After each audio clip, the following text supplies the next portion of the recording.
In this video, we'll begin the proof of the master method. The master method, you'll recall, is a generic solution to recurrences of a given form, recurrences in which there's a recursive calls, each on a subproblem of the same size n over b, assuming that the original problem had size n, and plus there is big O of n to the d work done by the algorithm outside of these a recursive calls. The solution that the master method provides has three cases depending on how a compares to b to the d. Now, this proof will be the longest one that we've seen so far by a significant margin. It'll span this video as well as the next two, so let me say a few words up front about what you might want to focus on. Overall, I think the proof is quite conceptual. There's a couple of spots where we're going to have to do some computations, and the computations I think are worth seeing once in your life. I don't know that they're worth really committing to long-term memory. What I do think is worth remembering in the long term, however, is the conceptual meaning of the three cases of the master method. In particular, the proof will follow a recursion tree approach, just like we used in the running time analysis of the merge sort algorithm. And it's worth remembering what three different types of recursion trees the three cases of the master method corresponds to. If you can remember that, there will be absolutely no need to memorize any of these three running times, including the third rather exotic looking one. Rather, you'll be able to reverse engineer those running times just from your conceptual understanding of what the three cases mean and how they correspond to recursion trees of different types. So one final comment before we embark on the proof. So as usual, I'm uninterested in formality in its own sake. The reason we use mathematical analysis in this course is because it provides an explanation of fundamentally why things are the way they are. For example, why the master method has three cases and what those three cases mean. So I'll be giving you an essentially complete proof of the master method in the sense that it has all of the key ingredients. I will cut corners on occasion where I don't think it hinders understanding and where it's easy to fill in the details. So it won't be 100% rigorous, I won't dot every I and cross every T, but it will be a complete proof on the conceptual level. That being said, let me begin with a couple of minor assumptions I'm going to make our lives a little easier. So first, we're going to assume that the recurrence has the following form. So here, essentially all I've done is I've taken our previous assumption about the format of a recurrence and I've written out all of the constants. So I'm assuming that the base case kicks in when the input size is 1, and I'm assuming that the number of operations in the base case is at most c, and that constant c is the same one that was hidden in the big O notation of the general case of the recurrence. The constant c here isn't going to matter in the analysis, it's just all going to be a wash, but to keep everything clear, I'm going to write out all of the constants that were previously hidden in the big O notation. Another assumption I'm going to make, analogous to our merge sort analysis, is that n is a power of b. The general case would be basically the same, just a little more tedious. At the highest level, the proof of the master method should strike you as very natural. Really, all we're going to do is revisit the way that we analyze merge sort. Recall, our recursion tree method worked great and gave us this n log n bound on the running time of merge sort. So we're just going to mimic that recursion tree and see how far we get. So let me remind you what a recursion tree is. At the root, at level 0, we have the outermost, the initial invocation of the recursive algorithm.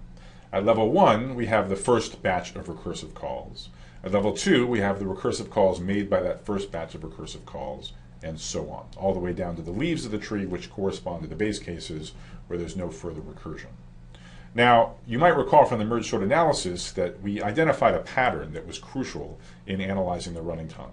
And that pattern that we had to understand was, at a given depth j, at a given level j of this recursion tree, first of all, how many distinct subproblems are there at level j? How many different level j recursive calls are there? And secondly, what is the input size that each of those level j subproblems has to operate on?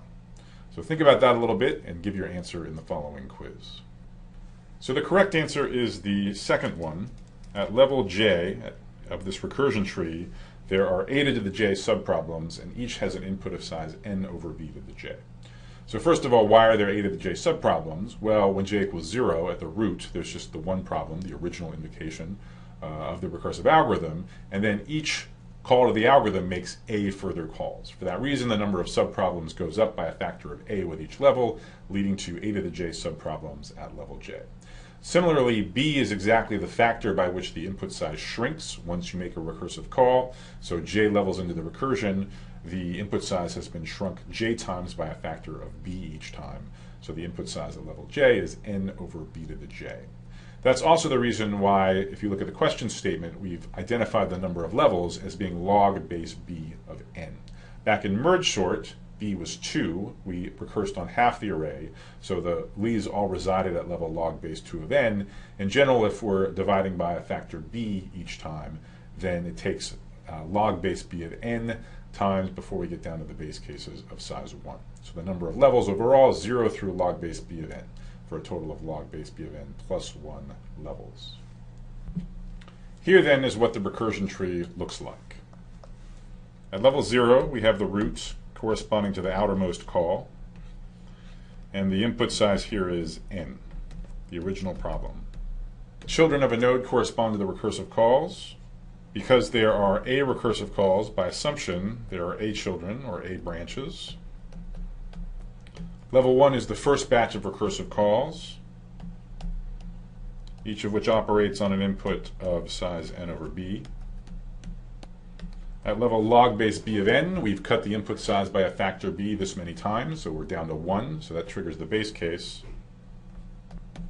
So now the plan is to simply mimic our previous analysis of merge sort. So let's recall how that worked. What we did is we zoomed in a given level. And for a given level j, we counted the total amount of work that was done at level j subproblems, not counting work that was going to be done later by recursive calls. Then, given a bound on the amount of work at a given level j, we just summed up over all the levels to capture all of the work done by all of the recursive invocations of the algorithm.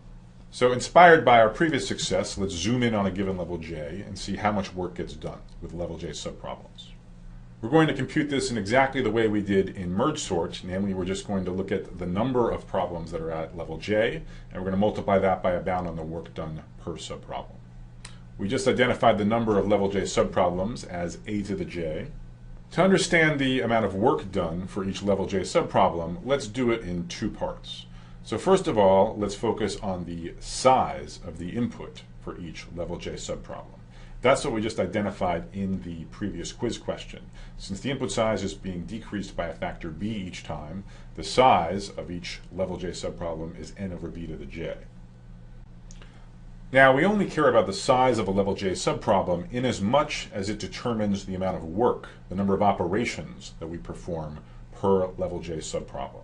And to understand the relationship between those two quantities, we just return to the recurrence. The recurrence says how much work gets done in a given subproblem. Well, there's a bunch of work done by recursive calls, the a recursive calls, and we're not counting that. We're just counting up the work done here at level j. And the recurrence also tells us how much work is done outside of the recursive calls. Namely, it's no more than the constant c times the input size raised to the d power.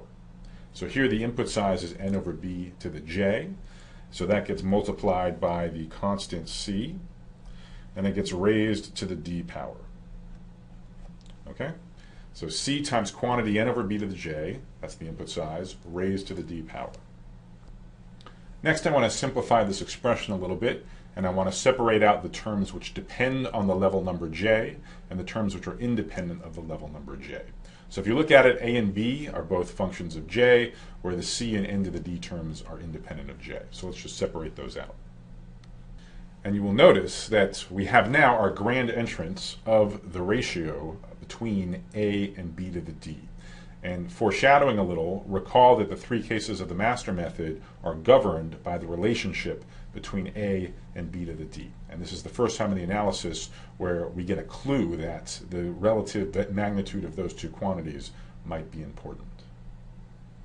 So now that we've zoomed in on a particular level j and done the necessary computation to figure out how much work is done just at that level, let's sum over all of the levels so that we capture all of the work done by the algorithm.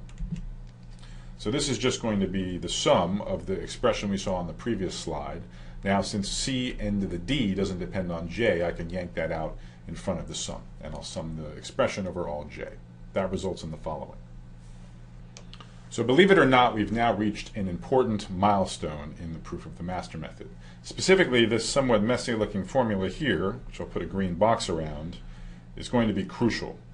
And the rest of the proof will be devoted to interpreting and understanding this expression and understanding how it leads to the three different running time bounds in the three different cases.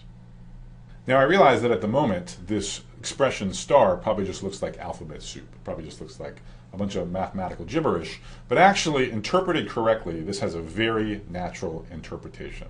So we'll discuss that in the next video.